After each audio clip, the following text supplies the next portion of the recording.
The death of the supreme leader was always going to bring his believers to the streets en masse.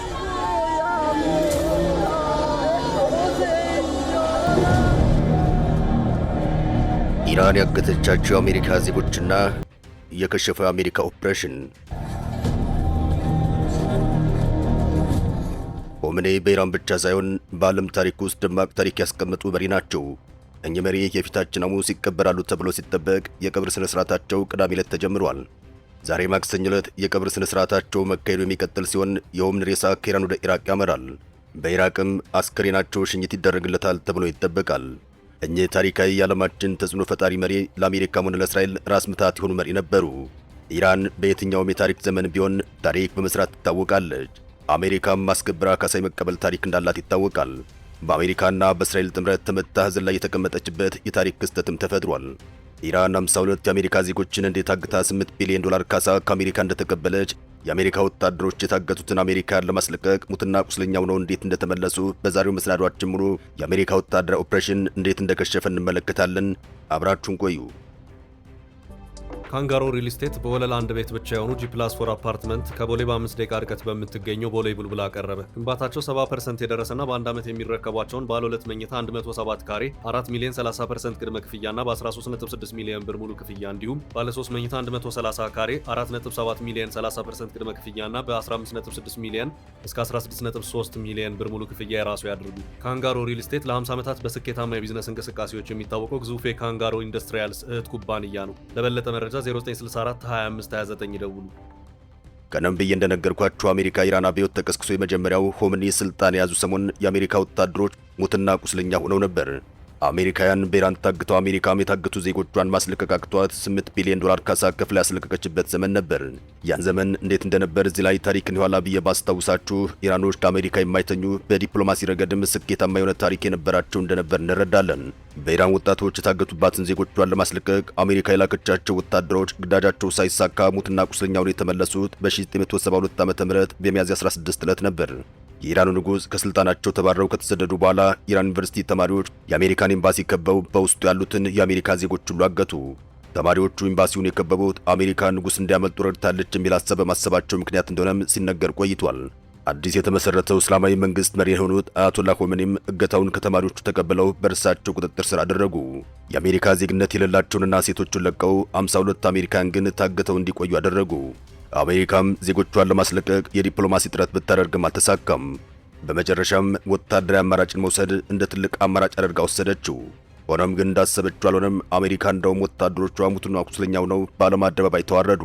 የአሜሪካ ፕሬዝዳንትም ከስልጣን ተባረው አረፉ። ያኔ ነበር ኢራን ማለት የማትቀመስ የብረት አለሉ ናት ተብላ የተወሰደችው።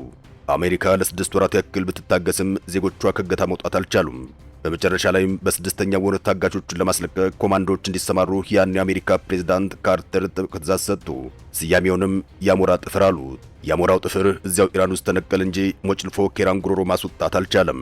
የአሞራ ጥፍር በሚል የዘመቻ ስያሜ ለግዳጅ 8 ሄሊኮፕተሮች ከተማን ላይ ኮማንዶ ወታደሮችና ትጥቅ ጋር ተዘጋጁ።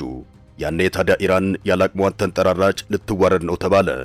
ሆኖም ግን ኢራን ሞያ በልብ ነው ብላ በመጨረሻ ማን አሸናፊ እንደሚሆን የዓለም ሕዝብ ያውቃል ስትል ዛተች። እንደዛተችም ወደ ሥራ ገብታም በተጠንቀቅ ቆመች። ወደ ሥራ የገባችው አሜሪካም ሄሊኮፕተሮችና C130 የመጓጓዣ አውሮፕላኖችን ከተለያዩ ጦር ሰፈሮች ተነስተው ከቴህራን 250 ኪሎ ሜትር ርቀት ላይ በረሃ አንድ ብለው በሰየሙት ቦታ ላይ ያርፋሉ። በበረሃ አንድ በመኪና ተጉዘውም ለቴህራን ቅርብ ወደ ሆነው በረሃ 2 ወደ ተባለ ቦታ እንዲሰፍሩና ምሽት ላይ ወደ ኤምባሲው እንዲሰርጉ ታቀደ።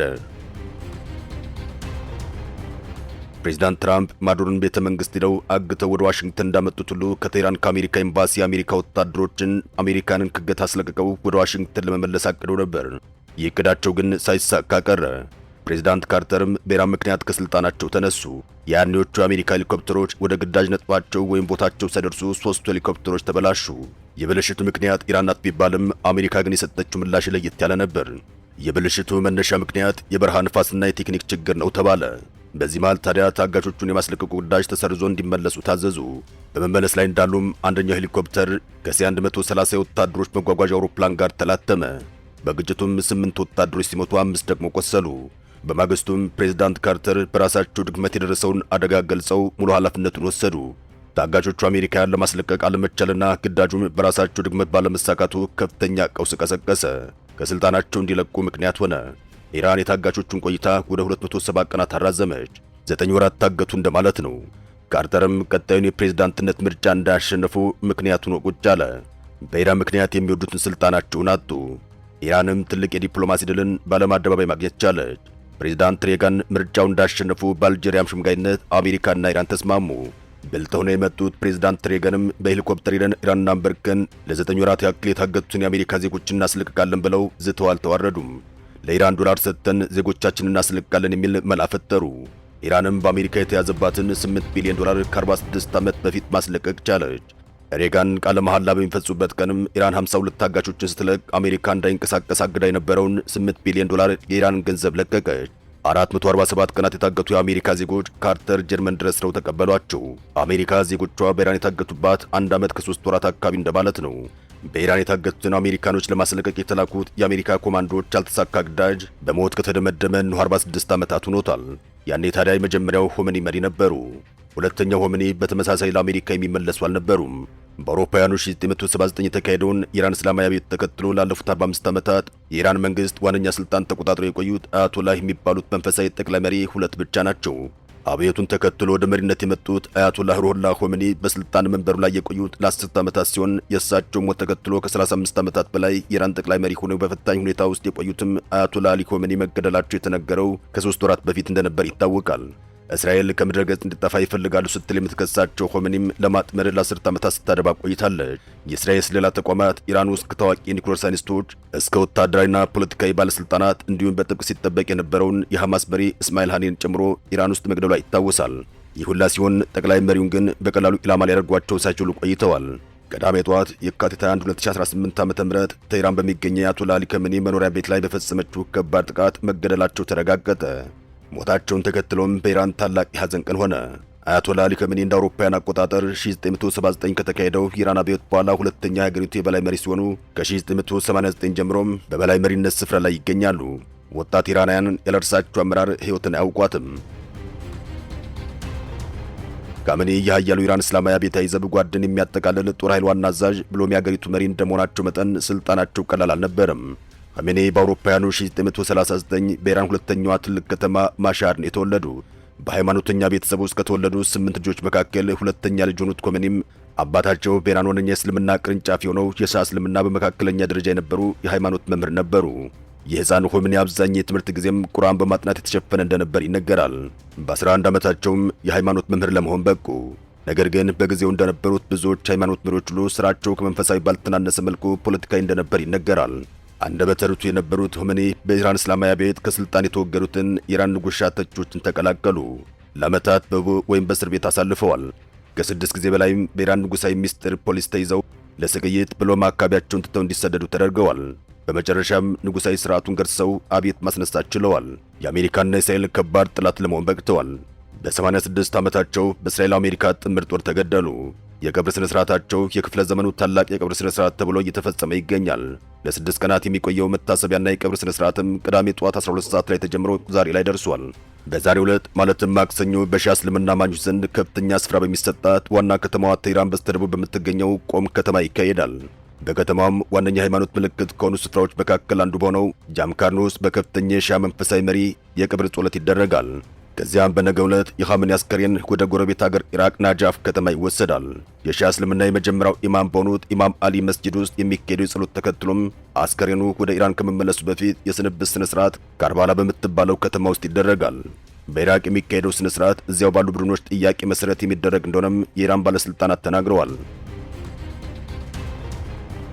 አንዳንድ ተንታኞች የስነ ስርዓት ሆሜኒ በዓለም ዙሪያ ባሉ የሺዓ እስልምና ተከታዮች ዘንድ ያላቸውን ተጽዕኖ እንዲሁም ኢራን በቀጠና ያላትን የሃይማኖትና የፖለቲካ ትስስር እንደሚያሳይ ተናግረዋል።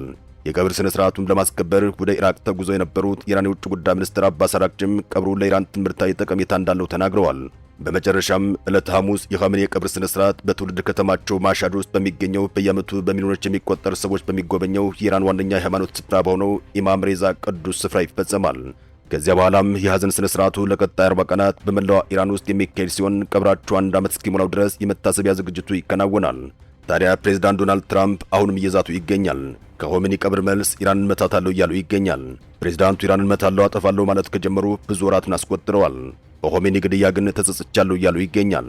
ከልብ ነው ወይስ ያዞንባ ነው? ነገሩ ፈጣሪ ነው የሚያውቀው።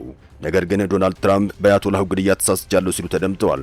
ፕሬዝዳንት ዶናልድ ትራምፕ በኢራን ላይ የነበራቸውን ግምት በተመለከተ መሳሳታቸውን ያመኑ ሲሆን ትራምፕ ኢራን የቀድሞ አያቶላ አሊ ካሜኒ ቀብር ስነ ስርዓት ላይ የተገኘውን በሚሊዮን የሚቆጠር ሕዝብ ከተመለከቱ በኋላም ማህበረሰቡ መሪዎቹ እንደማይወድ አስብ ነበር፣ ነገር ግን ተሳስቻለሁ ሲሉ ተደምጠዋል። በተጨማሪም በዕለቱ በርካታ የኢራን ከፍተኛ የጦር መኮንኖችና ባለስልጣናት በአንድ ላይ ተገኝተው የነበረ ቢሆንም ከሀገሪቱ ጋር ያለውን የሰላምና የድርድር እቅድ ለማስቀጠል ሲሉ በእነሱ ላይ ምንም አይነት ወታደራዊ እርምጃ ለመውሰዳቸውን አስታውቀዋል። በሚሊዮን የሚቆጠሩ ኢራናውያን ለቀናት የአያቶላ አሊ ካሜኒን አስከሬን ሽኝት እያደረጉ ይገኛል። ቀብራቸውም በመጪው ሐሙስ ይፈጸማል ተብሎ ይጠበቃል። በቀብር ሽኝቱ ላይም ወደ 20 ሚሊዮን የሚጠጋ ህዝብ ይገኛል ተብሎ ይጠበቃል።